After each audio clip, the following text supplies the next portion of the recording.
Hi, so this week in Asian American literature, we discussed what exactly was Asian American literature. You can split the question in half and ask what is Asian American and what is literature. Then you can also ask what Asia exactly is. The most easiest question could be considered what is literature? Literature could be written words such as books or magazines and newspapers. It could be just in general stories. There's also the consideration that literature is anything consumable or interpretable, such as art and music. In my opinion, literature is anything written by the hand of humans for other humans to read. That's not to say that if an alien wrote a story about Earth, it wouldn't be literature, but as far as we know, aliens don't exist. Or do they?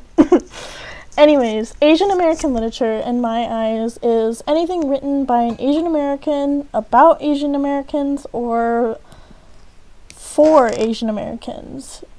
But it's not just for them, it's also for everybody to read, because basically when we publish a book, we want everyone to read it so everybody can understand what it's like. Yeah.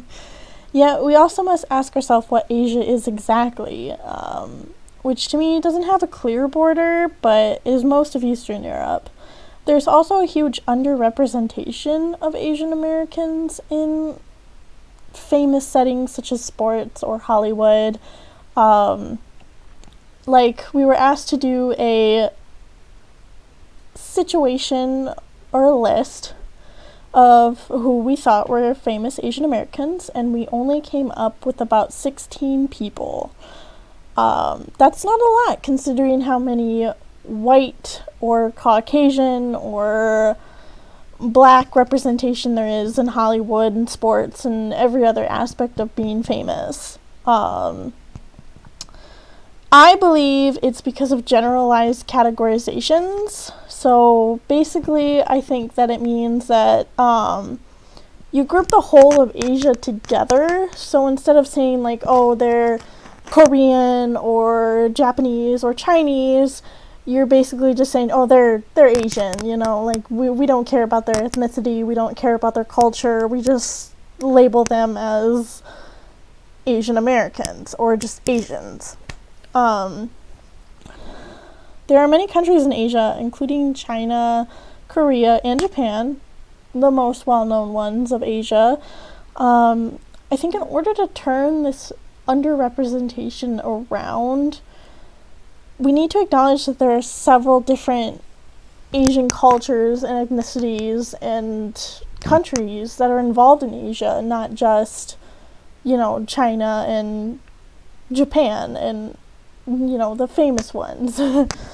I think we also need to branch out from what we usually do. So I usually have a specific stereotype of books I read and what movies I watch, what music I listen to, and I think that really affects how we see people. Like, we read books, but we don't really understand who the authors are, or we listen to music, but we don't really understand who the artists are. And I think that if we focused on like the smaller things, such as who these authors are, who these artists are, it would be a really good thing. I think that it's kind of, to me, labeling someone as just Asian American is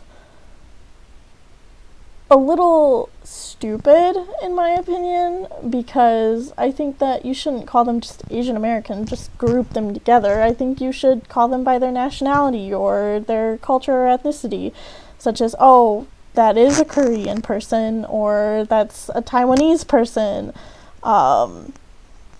I think that, if we just branched out a little bit and learned things about other countries that aren't just America, we would have a better time understanding these people and having more representation within famous aspects of our country.